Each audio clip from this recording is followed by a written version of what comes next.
note with further contact information following the demo. Our main goal today is to give you a chance to see Overture GIS in action. We think the solution really speaks for itself. Once you see a sample of what it can do, you'll understand how it can be used to provide your organization real value. But I do want to say just a few things regarding ETI and how Overture GIS came to be to put some context around that.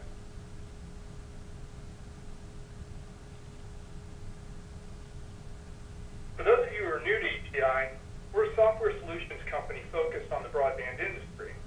Based in Atlanta, we've been serving the industry for over 20 years.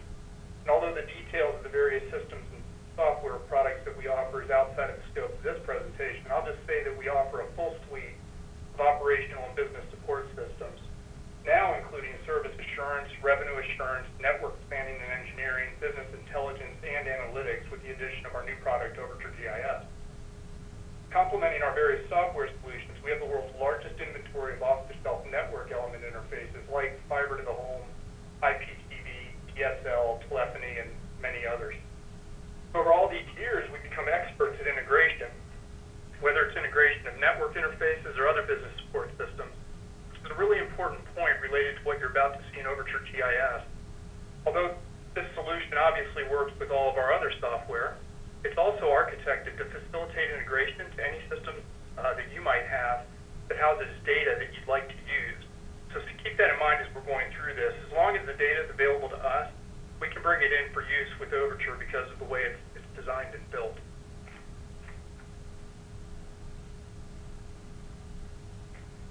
But before I get into Overture, let me give you a little background on why we created the solution in the first place. A number of years ago, ETI started doing business with a fantastic organization up in North Carolina, City of Wilson and Greenlight Broadband. In fact, we have Will Aycock, General Manager, and Gene Scott, Wilson's Chief Engineer, joining us today. And they very graciously agreed to show you Overture. We thought you'd rather see the solution deployed in real-life action by people that actually use it on a day-to-day basis to manage their operation as opposed to some ETI sales guy like me. So Mr. Aycock has deep expertise in geographic information systems, commonly referred to as GIS systems, which are basically operationally enabled maps and dashboards. And he believed there'd be tremendous value in creating what amounts to a consolidated operations and business intelligence system, leveraging GIS capabilities specifically for telecoms. So the idea was to consolidate subscriber data, plant management records, network element information, and workforce management into an easy-to-use integrated system. So ETI teamed up with them to first understand from a process perspective what business domains are critically important to an operator and how those processes could be enhanced and optimized through a business intelligence system based on GIS. We then worked together to figure out how to create such a solution, and ultimately partnered with a company called Geographic Technologies Group, which is an award-winning market leader in GIS systems. They customized many different GIS systems for the utilities, public safety, environmental industry sectors, and leveraging a market-leading system called ArcGIS from a company called Esri, which many of you are probably familiar with, and combined with our expertise in telecom, they helped us create the solution you'll see today, Overture GIS. So the benefits Wilson has reaped from the system have just been extraordinary, including what you see on this slide, and just as a few other examples: proactive real-time issue notification, accelerated issue resolution, dramatic decreases in operating expenses, improvements in customer satisfaction, increases in average revenue and profit per user. And this last one is really pretty incredible. Wilson has achieved a consistent churn rate of less than 2% since deploying this solution, which is almost unheard of accomplishment as far as we know. Many of the activities that used to take days or weeks can now be accomplished in minutes or hours. And Overture has completely revamped operational and business reporting for them, empowering their management team to have access to real-time or near real-time overall operational information. So because of these and many other benefits the solution provides, value proposition is extremely strong and the return on investment is fast. We'd obviously be happy to work with any of you and your teams to determine what kind of ROI you might experience based on your specific situation. So with that, let me pass control over to Will so you can see a sampling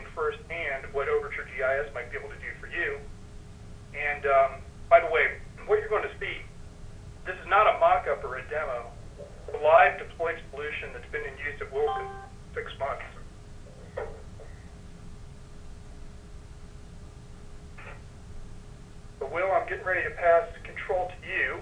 And all right.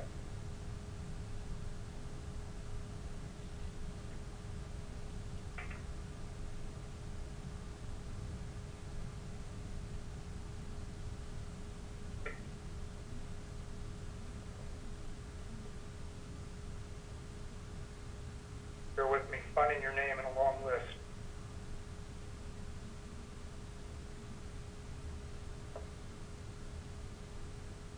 Okay.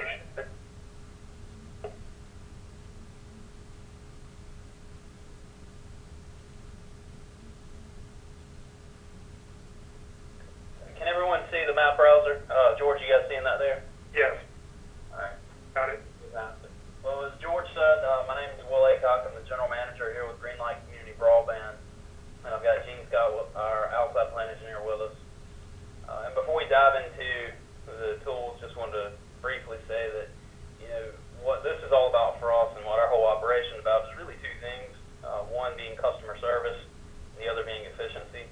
You know, we certainly believe that we compete and succeed on those two key points. And most everything that you're going to see today is pertinent to one or both of those items. So with that, I'll go ahead and just start walking through the application, talking about how we use it today and how it's impacting our operations. The initial screen you see here is actually a real-time status of our work orders for the current day with the current crew locations overlaid. So if I delve into the legend here, I'll see a symbol set that tells me what each of the different icons mean. So the type of work order, then also whether the work order is open or complete for our new service orders. So throughout the day, as we have change orders, ports, service calls, and so forth completed, all of those just go away off of the map automatically.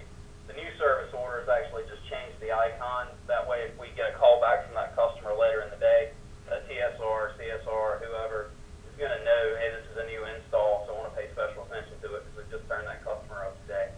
Just a bit of a visual cue. And Gene's going to talk a little bit about how he uses this particular feature of the tool on a day-to-day basis. Since I'm charged with the outside plant operations, I monitor this all day long, and I can see the progress we're making on our orders and be able to see where there are new orders, change orders, repair orders. And by looking at that, I can be proactive, which is something that you're going to hear Will and I stress throughout this conversation. By being proactive, what I mean is I can monitor the progress we're making during the day. If I start to see that we're bottlenecking, I can contact the outside plant operations supervisor under me, see what's going on, ask him if he needs additional manpower or other resources so that we can stay on track. That helps us to, number one, not disappoint the customers because we're running late. Number two, it helps me control overtime, which time is money, and it helps control cost. But daily or all day long, I will go back to the screen and monitor our progress. Then at the end of each day, you know, we have a checkout process for each technician. So once they close out their route, they're going to be checking back in with our NOC, make sure everything's closed. So the guys in the NOC use this as a heads-up display. You know, are we cleared 100% or not before we start releasing techs out of the field? And again, that goes to managing customer expectations, making sure that we're, you know, doing what we said we're going to do, and then saving money on overtime so you don't end up with hanging orders. And an on-call tech is going to end up, you know, working late into the night to pick up these things that have been lingering from the day that we need to address. So that just gives a real quick overview, and obviously all this is live information coming straight out of the TRIAD system because of the nature of the system itself. So we're running well today. Yeah. So I'm going to turn off some of those items. Obviously, because we have this integration in place that shows the current day's work orders, we can also take a look at historical information regarding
proactively, or somewhat proactively, I guess you could say, following up with these customers. You know, if you've called us 3 or 4 times in 7 days, we want a supervisor to reach out to you.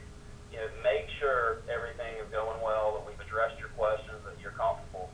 Is the thing we've learned over the past 5 years for us is that obviously word of mouth is hands down our #1 sales tool, and the customer experience is what's going to generate that word of mouth, good or bad. So we've spent a lot of time and effort figuring out first procedures and then tools to support the procedures to try to ensure that we're providing that high-level customer experience. And we'll get into some other examples as we move forward. But you know, taking that time to pay attention to repeat issues and reach out to the customer really does pay dividends down the road. The other item related to having this information all integrated in the map interface that's accessible to everyone throughout the organization, in addition to the NOC, is it does allow us to do some basic trouble closest unit dispatch for trouble calls. So let's say that I get a call from a customer during the course of the day. As soon as I enter that work order, it's going to show up on the map. Perhaps it's a key account. Perhaps it's just a customer who's really upset at this moment, and we want to try to reach out and help them as quickly as we can to address the situation. Our TSRs are able to see the crew location, see graphically where that order is, and then we can actually, you know, route the closest unit to that facility or to that customer's premise as quickly as we can. Again, all this goes to building quality customer experience and being efficient as well. You know, the simple fact is we also don't want to send people from one side of town to the other if we've got somebody next door. So, you know, some pretty basic uses of the system that do pay dividends. Maximize the use of your workforce. Right. Another really key item for us is just making sure that with a new customer, as we're going through the installation process, that we complete everything in a timely fashion. Don't drop balls, miss orders, and do things that, you know, might result in a rescheduled order or a missed order. So what I'm running now is our installation checklist report. A little bit of background about how we do business. You know, we take the inside order in our customer service center, and we go ahead and schedule the install as anybody would, you know, for a specific date and time with the customer. Then backing up from that inside install, we have a couple of other work orders that may or may not be required in order to make sure we can provide service. One is what we refer to as our outside order, where we're going to go out, hang the drop, splice it in, hang the ONT, and then if it's an underground area, backing up from that outside order, we have a separate work order where we're going to go out and put conduit in, because we do put all of our drops in conduit. So what this does is it gives our field supervisors a one-stop shop checklist for every pending work order that we have. We can see the installation date, so here you can see what's due today. You can see the outside orders, and luckily everything that was due today. And as orders are completed, they just cycle off of this list. So we've only got 2 open orders left for today at this moment. But you can see looking forward, you know, here we've got a few installs for tomorrow where they have not completed the outside order. We want to hope and assume that Gene knows that those orders are in hand and being completed today so that we can do our inside install tomorrow. But again, it helps us to be able to make sure we don't miss those outside orders and then end up in a situation where we're delaying the install, you know, holding up the customer, potentially rescheduling, or potentially just having them sitting in their living room sort of tapping their feet while we're scrambling to try to get things turned up. You can also see down here we have one order that was in an area that required underground work to be done, and we've already completed that conduit installation for that order that's due tomorrow. And this has been a real big deal for us. I'm not going to say that we missed orders on a daily basis, but when we first started, you know, before we had access to these tools that made it pretty straightforward to see what was going on, and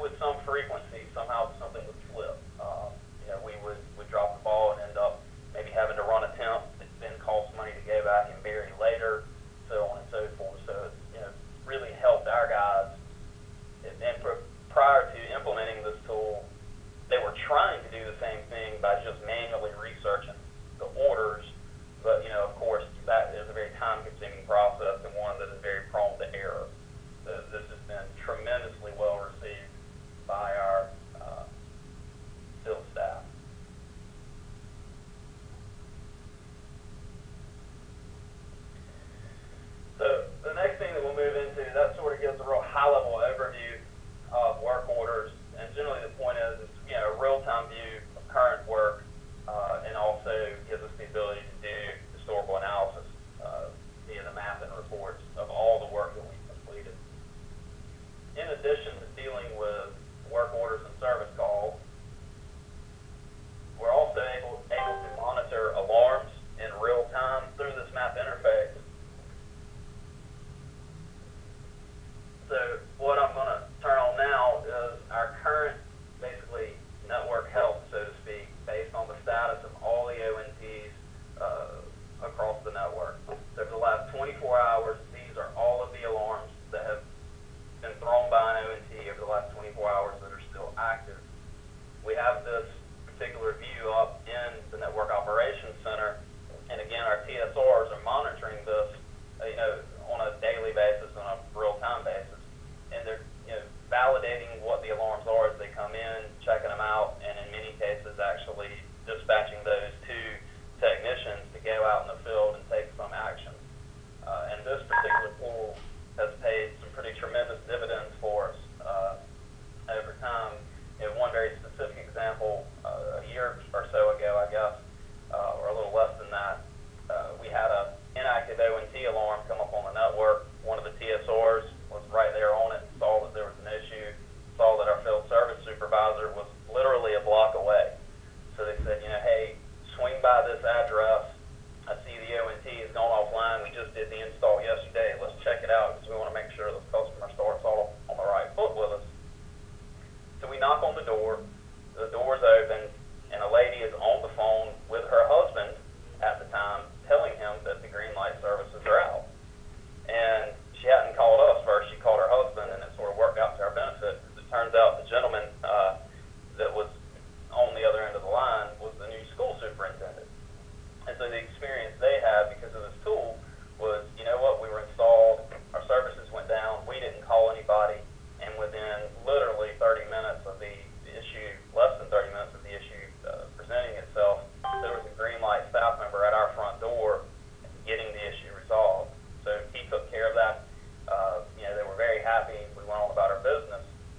Months later, we were in a meeting with the school superintendent discussing providing services to all 28 of his campuses. And luckily for me, it actually turned out that my boss and my boss's boss were all in the room, and the superintendent comes in, sits down, and starts the meeting with the story of how we were at their home to repair a problem before they even reported it. So obviously that was a pretty good day for me, the type of thing that you want to have happen. And I don't mean to imply that we're able to respond to every single alarm in that way. Obviously workload varies from day to day, but the point is that we're striving to be proactive, pay attention, and anytime we are successful in getting ahead of those issues, it definitely pays dividends down the road, again, with customer satisfaction, reputation, and sales, which equates to growth. In addition to being able to look at, the current health of the network, so to speak, we're also able to look at historical alarms. So I'm going to turn on our signal degradation alarm layer over the last 90 days. And so you can see here all the ONTs on the network that have had repetitive signal degradation alarms in the past roughly 3 months. So let's see, I have a little cluster of alarms down in the southern part of the city. I want to zoom in on those alarms. Now, let's say that I want to find a little more information out about what's going on there. Again, I'm going to do a selection of the signal degradation alarms for the last 90 days. Just draw on the map to select those, and I immediately get the customer information, the folks who are impacted. So right off the bat, I know, okay, this is all in one hub 3016, but based on this network location code, it's actually on multiple distribution routes. So it makes it unlikely that it's a fiber issue. There's probably something else going on here, upline from the distribution plant. So at this point, I also see that I've got a couple of commercial accounts. So although they're small businesses, we still want to be aware of that. So I want to find out a little bit more information about the customers, the alarms, what's going on in this particular location. I'm going to go back into my search, and this time I want to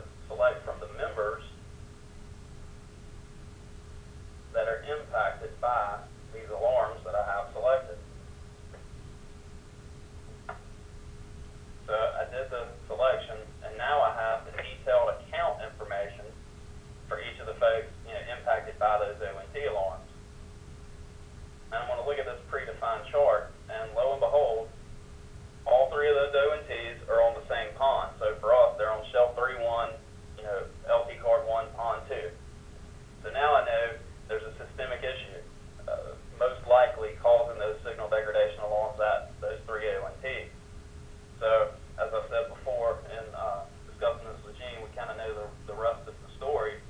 What we do when we identify these types of issues is we cut proactive maintenance orders, and we'll send a technician out to the cabinet, and I'm going to let Gene talk a little bit about what that technician found. Well, by using this tool and looking at the symptoms that we were seeing, you narrow it down. We've either got an electronic problem with the actual pond card, or we've got an issue out at the splitter cabinet, because we eliminated physical damage by looking at the symptoms. So the quickest and easiest solution is to send a technician to the cabinet first, and which he did. He went out and he cleaned the actual connector, which had dust on it, then checked his light levels. The light levels came immediately back up. Plugged it back in, all these alarms cleared. So probably within 30 to 35 minutes from the time he was dispatched, we had this issue resolved. We didn't have to go through a long troubleshooting process, replacing cards, running OTDR traces. We were able to narrow it down, but it was a very simple fix. By being able to look at the data, narrow down what he needed to look for, we started a process of elimination. In this case, it was the very first thing we checked. But again, if you just equate that to dollars and cents, being able to identify the problems, tell your technicians where to look, saves a lot of time and a lot of money in restoring the services and getting them back up. And one other conversation we've had with us, we've been using this tool in this way for some time now, and we have gone pretty far with doing these preventative maintenance orders or these responsive maintenance orders, depending on how you want to look at it. And you can see I turned off, just for what it's worth, the alarms over the last 90 days and turned on the signal degradation alarms over the last 7 days, and see that we have had no repeats in that area since we went out and performed that maintenance work. But in any event, you might argue, well, do you really need to proactively go out and address those issues? Likely, the customer is going to call. If they're experiencing service degradation, they're going to pick up the phone and call you, and you can troubleshoot it at that point. And that may be true, but what we have found in times gone by before we had this tool, every now and then, or actually with more frequency than I initially would like to admit, you would have a customer call in to issue a disconnect. And they would say, we've had problems with your service since day one, and we're just not satisfied. You go back and look at the account history and realize they have never once called in to report any problems. And we believe now that we started using the tool in this way, and we've seen some reduction in that, what's going on is there's a fair amount of our customer base that is willing to live with an issue for a period of time. But at some point they get fed up. And when they get fed up, they're not going to call in and say, hey guys, please come fix this issue. They're going to call in and say, disconnect my service. And we've got some anecdotal validation of that going on. I think it was a couple of weeks ago now, we were in the process of cutting some proactive maintenance orders. And we had just issued an order for a specific address. And the customer did actually call in that night, one of the ones that was willing to call and tell us they're having an issue. Our TSR saw, hey, these are one of the folks that are having these repeat alarms. We've already cut an order, so they dispatched the technician that night. They went out, found the issue, addressed it. But it's validation in experience that says, yes, these alarms are definitely causing customer issues. It's just that customers aren't necessarily always giving us a chance to fix it. So we really believe it's very important to go out, be proactive, and address them as we move forward. And again, I had just zoomed out and showed the alarms over the last 7 days, and you can see that, I think in large part thanks to the work of Gene's team, we've had a pretty clean run here this week with only one ONT showing repeat signal degradation issues. In addition to taking a look at our alarms, we're also able to look in real time at some of the trouble orders that have been entered on the network. So I'll jump back into service calls and look at open knock service calls. So what this would represent is any customer who is called in to report an issue, not an issue that requires a truck roll, but perhaps an issue that requires intervention by network engineering or escalation to vendors, so on and so forth. So right now, we're very happy to report that we don't have any open tickets of that nature. But when we do have those open tickets that are out there lingering, as the general manager or anyone in the organization, I can come in and take a look at this layer and see exactly what we've got going on and what its distribution is across the network, and then of course drill down to get more detailed information about any one of those issues. And this is also important for a very specific reason. You'll notice these categories, these are some of the, I guess, routine things that we deal with that require that type of escalation. But we have system outages. From time to time, anybody managing a network like this is going to have, general problems that aren't directly attributable to the plant, but rather something going on somewhere in the network. So in days gone by before we had this tool, what would happen for us is calls start coming in, we've got tickets, and we can go wade through all the individual tickets, but we're not seeing very quick aggregation. Now, the TSR puts in the order, it automatically populates into this layer, and we can then do reporting to show me all the current system outage tickets once we identify that it's part of a likely system outage. And our engineers can sit at their desk and pull up that detail. So it's going to do things like automatically be able to report on, are these all in one pond, one LT? Are they all out of one of our two head-end facilities, one or the other? Are they all potentially commercial accounts? So again, before we had the tool, the engineers would be down in the knot and trying to gather this information based on what's coming in from the phone calls, and now the system really speeds that up for them, and it helps to make that troubleshooting process a lot more efficient. You'll also notice up at the top here, we have a layer that's called Storm-Related Orders. Again, by policy and using this tool, we have set up a system where anytime we are expecting severe weather, we move into sort of what we call our storm operations mode. And all of our TSRs fielding calls, they're going to tag any troubles related to the storm into this specific work order type. I'm going to let Gene talk a little bit about why that's important. Well, it's important to be able to pull out what is related to the storm and separate that from what is just normal, everyday, routine work, because then I can plan. Hopefully when the storm comes over, not all of my customers are affected by the storm. So those that are not, I want to maintain as normal an environment, a service environment as I can for them. Then by having a pool of work orders I can see are related to the storm itself, I can then decide what additional resources am I going to need. I can bring in contract labor, which we have agreements with contract companies to come in during storms. Assign that work to those workforces so that then we can manage the restoration and at the same time keep things as normal operations for the customers that weren't affected by the storm. And you want to talk a little bit about Irene? Irene, we had a hurricane come through about 2 years ago here in our area. And I'm going to interrupt Gene real quick. While he's talking, I'm going to show you guys a time series animation out of the system showing alarms during Irene. Will and I reported in the operations center early on a Saturday morning before the storm actually rolled in, just so we could be here to monitor the progress of the storm. We were literally able to use this tool as the storm rolled through to see the amount of damage that was being done, the areas of town that it was being done in, and what type of alarms. And we noticed a good bit of them were related to AC fail alarms, which means they've lost power. As our power crews were able to restore, those would clear out. So we knew then we did not have to send technicians or broadband technicians out for network damage. We were also able to see those areas of town that seemed to have sustained damage from fallen trees and that type of thing because of the type of alarms that would come in, so that when the storm cleared, I then had areas already assigned to work groups so they could go out and immediately begin the restoration.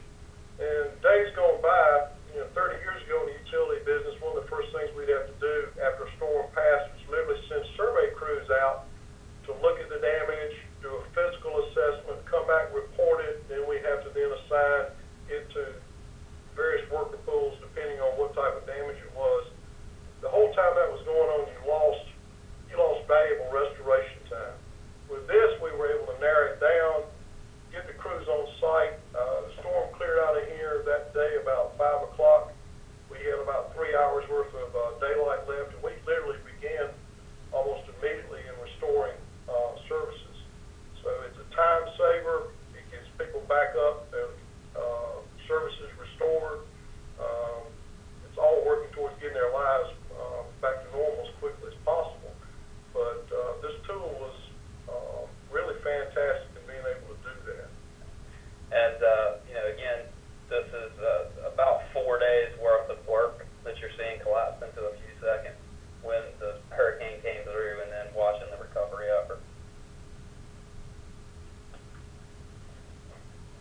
ever built and began providing service in.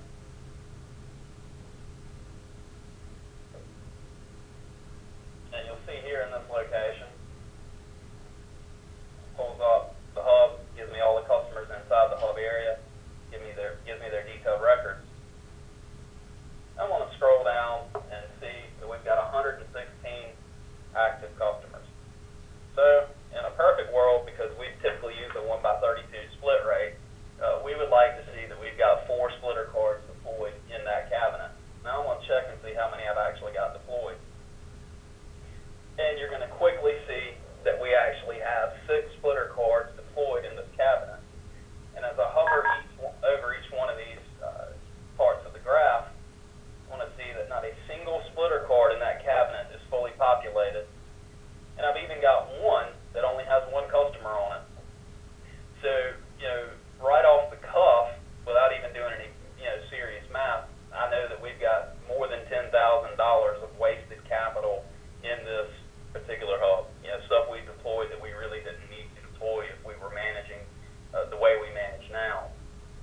And the way that happens is you begin operating, at least in an environment like ours, and the focus is on sales and installation and growing the network. Over time, you may not go back and reclaim, pigtails out of the cabinet. You may not reclaim ONTs. You continue to take orders. Technicians go and say, oh, it looks like this splitter card's full. He's going to call back in and say, hey, I need a new splitter cord turned up right now. I've got an installation waiting. And so then this results in situations like the one I'm showing you here, where we've deployed a lot of assets that we didn't need to deploy, and then that can begin to snowball across the network. You're using up the splitter cords, you're using up distribution cable. That turns into using up POM ports, which turns into using up LT cords, which turns into using up OLT shelves. And all these things multiply and go directly against your bottom line. And we realized that we had a tremendous opportunity, if we could figure out how to manage this much more efficiently, to really reduce our operational costs. So now at this point, I want to clear this search result, and I want to show you guys the most recent hub area that we have begun providing services in.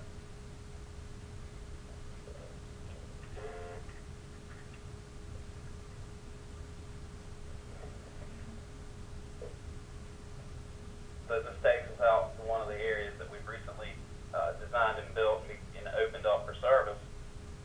And I want to see that we've got 33 active customers. We'll check and see how many splitter cards we're using. We're using 2. And it's exactly what we want to see. We have 1 fully populated splitter card and then 1 additional card with a customer on it prepared for additional growth in this area. So in this particular example, once we got access to this tool, we implemented these policies that say we're going to stay ahead of our records, know what's deployed, and make sure we're efficiently utilizing everything that's already been deployed. And you can clearly see the cost savings that can result from that. Maximum utilization of the capacity. All right. And what really makes the system work for us is the fact that we don't have to capture all of this data in some manual fashion, because of the nature of the way it's built, integrated directly with the TRAD system. All of this aggregation by PON ports and thusly by splitter cords is really happening in an automated fashion on the back end, making it easier, much easier for us to track and make sure we're being efficient. Now, the question arises, it's relatively easy in a new build area to make sure you're being efficient once you apply this ethic. But the question is, in these other areas, you've already built, you've already got a lot of stuff deployed, how do you make sure you begin to correct the situation? And one of the key things that we use this tool for is managing that process.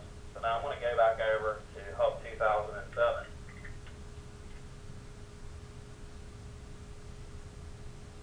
And now what I've pulled up is a report that shows me all of my disconnects in this particular hub.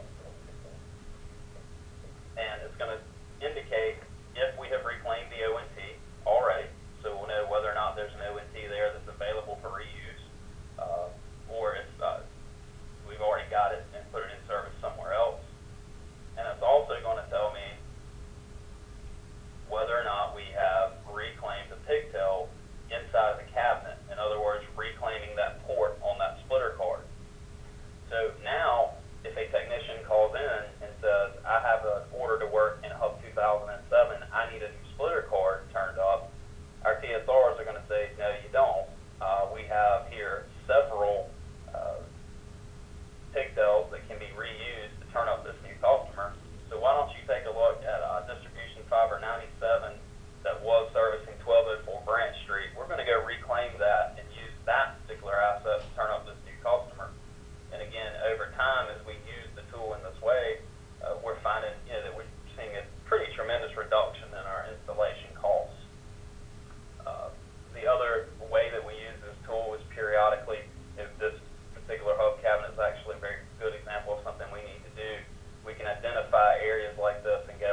subdivision that's under development, or recently we had a situation here in town. We have a small college, and we're doing some work around the college, and we're doing some rerouting of traffic, some street work, and it became evident yesterday afternoon that we were going to have two of our hub cabinets that would be isolated from their feeds. And in short, we need to have an answer pretty quick. Again, traditionally, I'd have to go look at several different sources. I'd have to go to an Excel spreadsheet we used to have, kept up with the fiber strands to see what was working, what was vacant, what capacity we had. Go back to some as-built drawings to look to see what size cables and how they were routed. So you're pulling together a number of different pieces to put a clear picture together so we can then determine what our plan of action was going to be. Yesterday, using this tool, I was able to come up with a plan to reroute the feed for both these cabinets in less than 30 minutes. Now, that's 30 minutes versus probably about 2 to 2.5 hours. That's a big time savings, and to me, it was really great to have all that information in one spot. Plus, you know, whenever you're going to 3 or 4 different spots, trying to pull information together, you don't know, is it up to date? You kind of second guess yourself. The way this system works, a lot of this information is fed automatically out of ETI. It's all up to date. It's real time.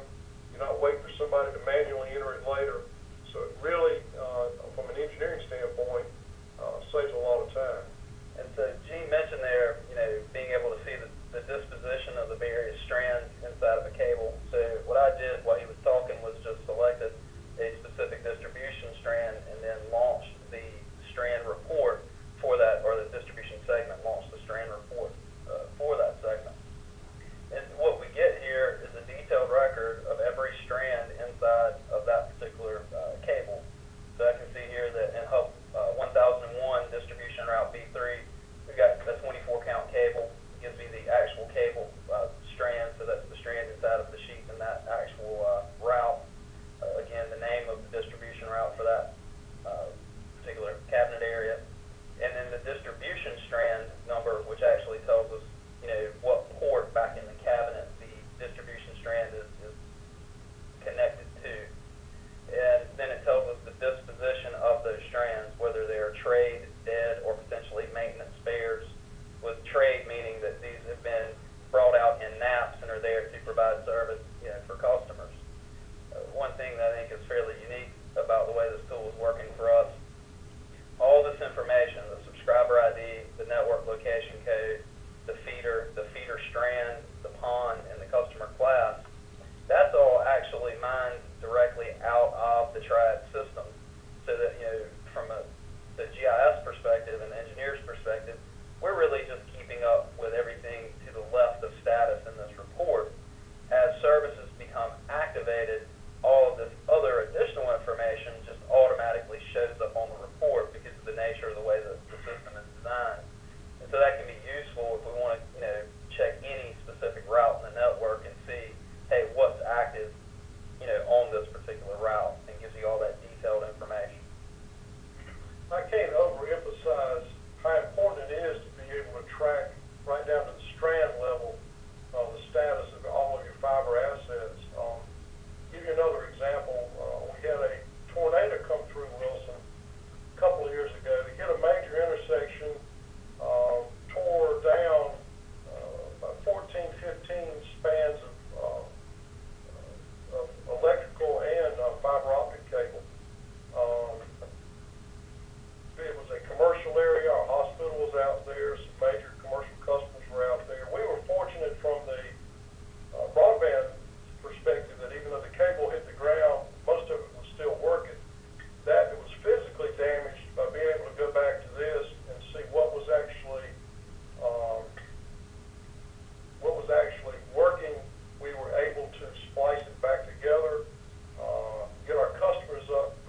you out to that location and shows that service is not available, so I'm still in trouble with mom and dad.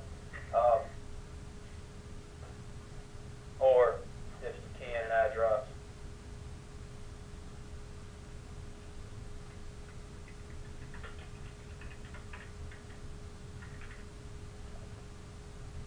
where service is available, it does the same thing, but obviously it's going to come back and say, you know, service is available.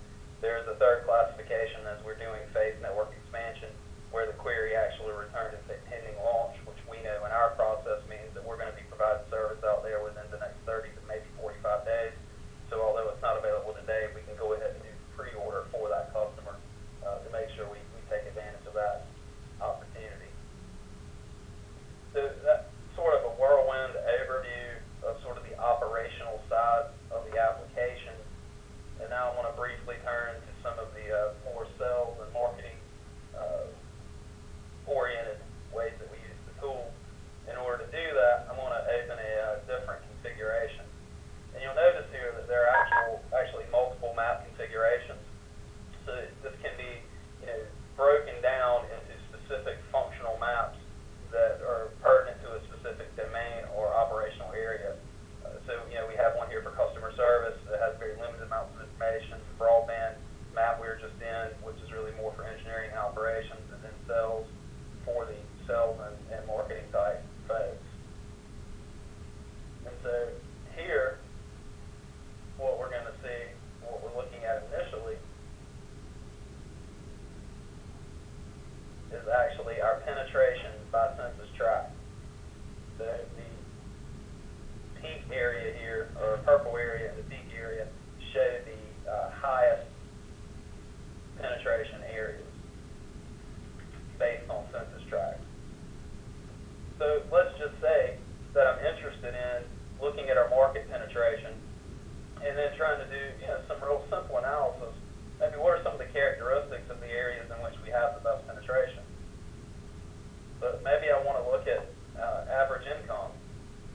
And I can pretty quickly see, just because of the way this information is automatically integrated together in the GIS, that there's a pretty clear correlation between our market penetration and certain levels of income. So now, let's say that, and this is actually something that we're in the process of doing right now, we want to start looking at the potential for network expansion. So, you know, if we know by integrating all this information into the GIS, that there's a certain threshold of income level that we're looking for in order to get the maximum potential return. And I can see very quickly, you know, we're pretty much servicing the city of Wilson right now, but as I look south towards the county boundary, I see the swath of higher income area. And so now I might want to think, or to find out, okay, is that just a few, you know, passings down there that are very high income, or is this really a market with high income and sufficient density? So I'm going to zoom in a bit, and you can see that the address records out in this vicinity show up. And so now, very quickly, I'm able to determine, all right, we've got a relatively high income area adjacent to our network, adjacent to a backbone that we already have running through that particular, you know, community. And we can see that there's a fair amount of density just graphically taking a look at the distribution of addresses. So as I continue down this process of wanting to plan the network expansion, maybe now I want to say, all right, give me a general count of the passings out in that area. So I'm just going to sort of arbitrarily decide, you know, hey, we just want to go out, take a look at these areas right here.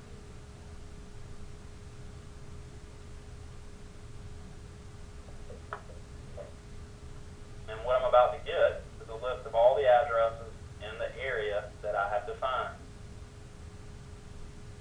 And I can see that, okay, we've got 931 potential passings out in this area. So we know that we have relatively good take rate from a track record perspective based on, you know, the census income in similar areas in our existing service footprint. We know we've got 931 passings. Now at this point, these opportunities or leads that can be exported out to, you know, a spreadsheet or what have you that can be provided to market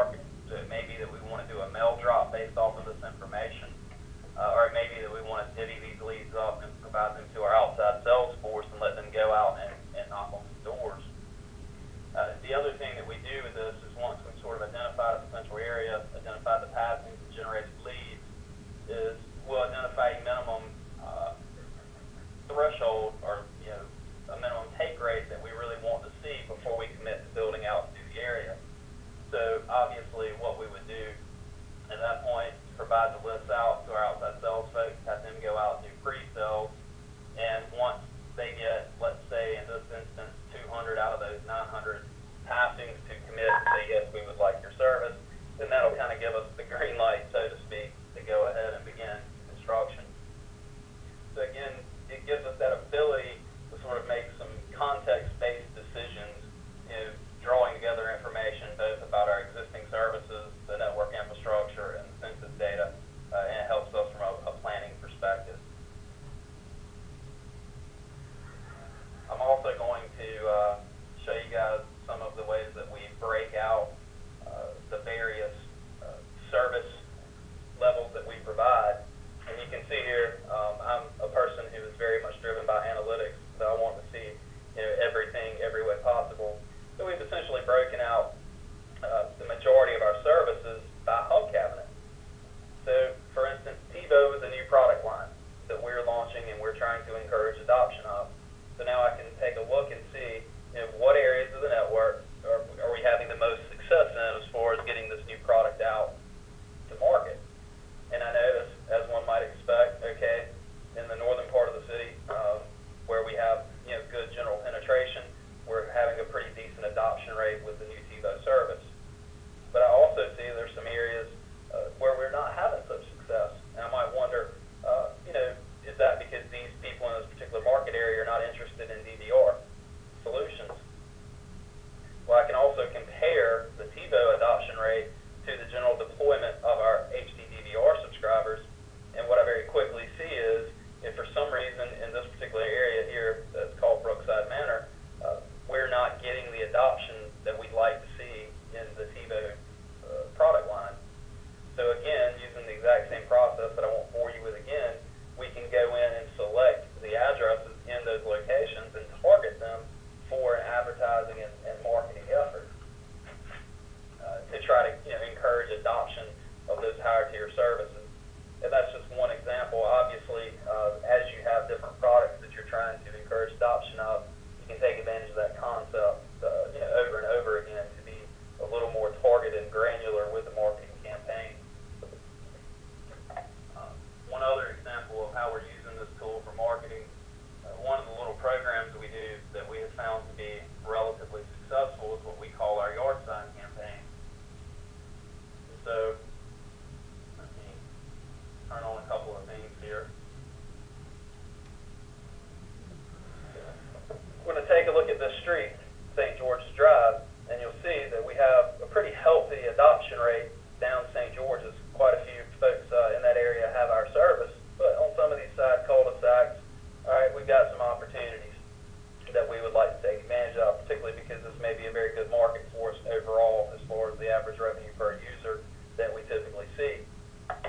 So what we'll do is use this map to identify these areas, go out then and select these customers using the same process we've already demonstrated, and we'll contact the customers and say, hey guys, can we come out and put a yard sign in your front yard for 2 weeks? In conjunction with that, we'll also remind them during the conversation about our referral program, our refer a friend program, which is a credit to their bill. So we'll put the yard signs out, remind the members in the area about the referral program, then do a mail drop to the neighbors that don't have green light in that immediate vicinity and say, ask your neighbor about becoming a green light member today. And we've actually found that doing this has been very successful, and we're seeing a good take rate when we do these programs. And it's the point being that we can be very targeted. It's not just a big mail drop across huge areas. We're getting very surgical and going in and saying, here is a good market that we want to encourage increased adoption in. And of course, we'll also take a look, because everyone's always interested in that average revenue per user.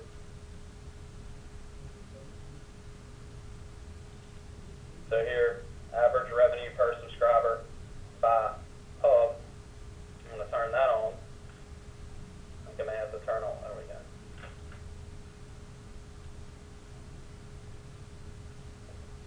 And here we can begin to see what we're looking like as far as the overall billing amount for each customer on an average basis in any event across the service footprint. This particular view that we're looking at right now does aggregate residential and commercial. Obviously, we can break that out into commercial only or residential only, which may be more meaningful for some analysis. But it begins to give us a lot more intelligence about what we're doing from the perspective of planning, marketing, and growing the network. So that is really a whirlwind tour of what we're doing with the system today. And with that, I guess I will sort of pass it back to you, George, and see if we have any questions or anything further I can provide.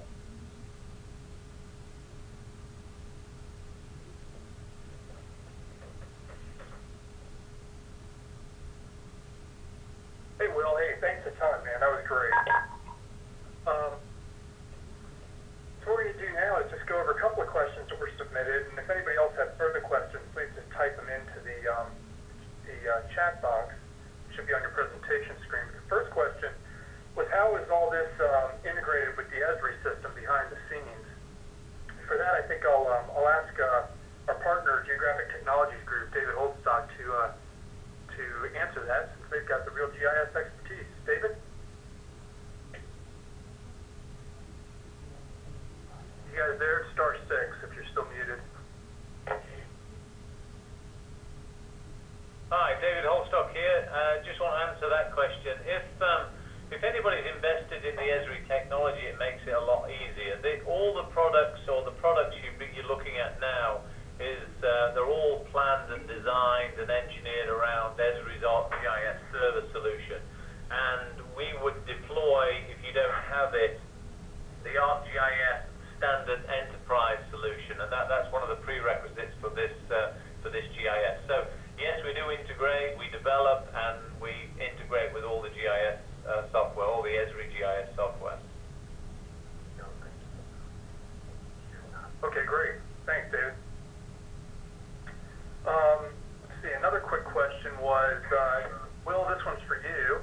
Yeah. The question is, do you guys have a lot of competitors in your area? Do you feel like this system gives you any kind of a competitive advantage, or is it really just more, operational efficiencies? No, we are in a very competitive market, and really the purpose of this tool and why we had such a need for it was to help us to compete more effectively. Everything we showed you today was driven by competition. Okay, great. Thanks. Another quick question, do you guys integrate with Google Street Maps? Yes, indeed. I apologize, I should have shown that. I always forget something.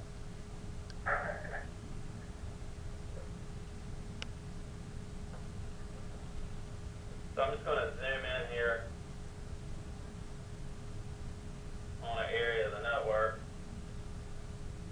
and pull up the Google Street View tool. Just click on the street, and then as Google responds, we'll see the actual street level imagery. And this is actually something that comes in quite usefully from time to time, in that when we're processing work orders, we want to make sure we properly classify them as overhead versus underground, to make sure we're not rolling trucks when we don't need to, or missing orders because we didn't realize it was underground. So our guys actually use this to help them in validating our work orders on a nightly basis, so it is quite useful.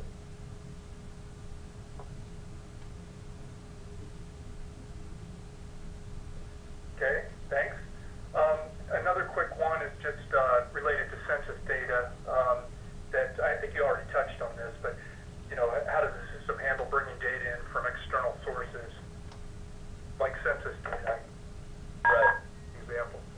Well, I think GTG is the definite expert on that, but as a former GIS guy in a former life, I'll say that this is all based on core ESRI technology, and I think most all the census data is available in a variety of formats that are compatible with ESRI. So it's just a matter of finding the data in question for the area that you're operating in, and then it pretty natively comes directly into the environment.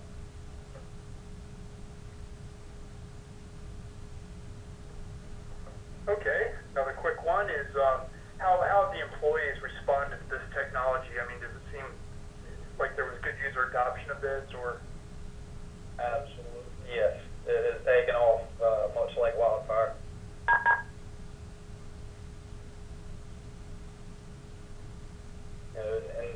reason behind that being that we required our staff to do many of the things that we discussed today before we had access to this tool. So for them, it was a bit of a lifesaver. And, I used to have to spend 30 minutes pouring through information trying to figure out how to answer this text question because that's what I'm required to do. Now it's at their fingertips, and it's really our responsibility as the managers here to make sure we had a tool like this since we were putting in place the operational requirements that we put in place. Plus, it's user-friendly, which makes the learning curve so much easier for them that they adopt it very quickly.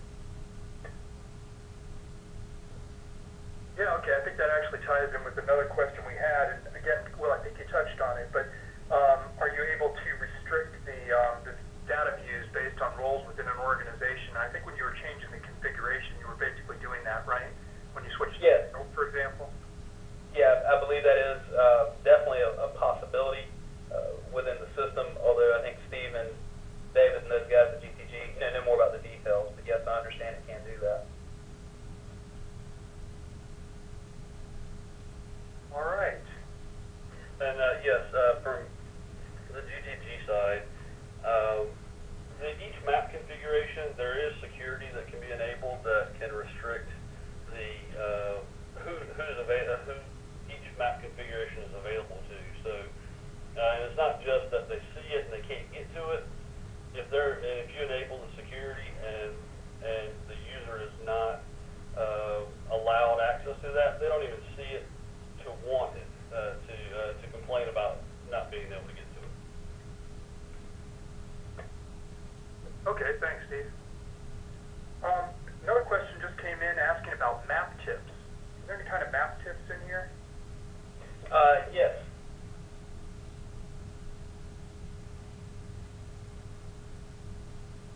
So we have map tips defined for a variety of layers. Let me do the member info.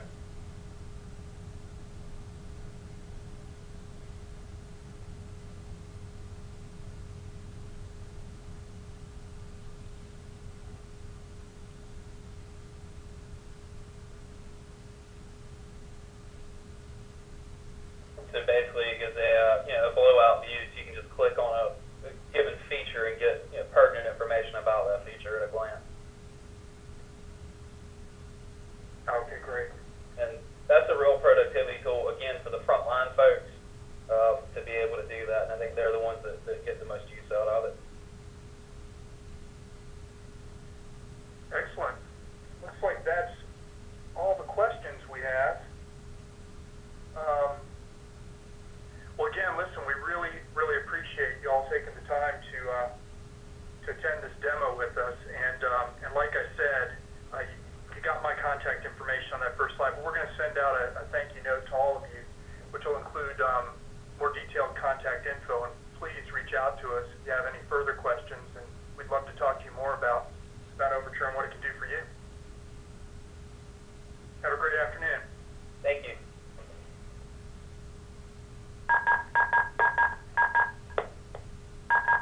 The host has left the meeting, so at this time, the meeting will come to an end.